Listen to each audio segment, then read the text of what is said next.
অন্তর আছে বুঝতে হবে, চক্ষু আছে দেখতে হবে, কান আছে শুনতে হবে।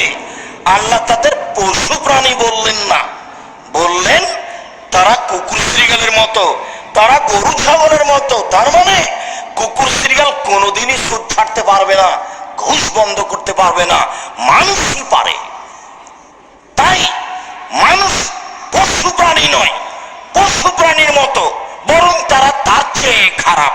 গরুও বিবেচনা করে চলে, যেখানে ঘাস বেশি সেখানে গরু যায় না, খায় না। কেন? ঘাসের নিচে গোবর আছে,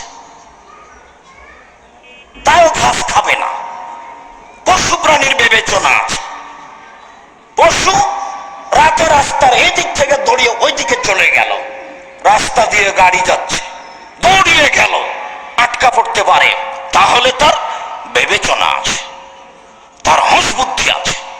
পশু হওয়ার পরেও মানুষ যখন বিবেচনা করে না, বিবেক কাজে লাগায় না, বিদ্যা কাজে লাগায় না, তখনই মানুষ কুকুর শ্রীগালের চেয়ে খারাপ, পশু প্রাণীর চেয়ে খারাপ।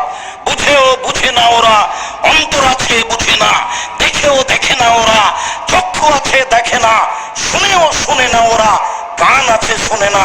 উলাইকা কাল আনাম, তারা পশু প্রাণীর মতো, তারা গরু ছাগলের মতো, তারা কুকুর শ্রীগালের মতো। বালহুম আযাল, বরং তার চেয়ে খারাপ। এই কথা আল্লাহ বলেন। সম্মানিত দিনী ভাই বোন, সুদের ব্যাপারে, ঘুষের ব্যাপারে আজকে সিদ্ধান্ত নিব। মানুষই পারে সিদ্ধান্ত নিতে, মানুষই পারে এই পাপ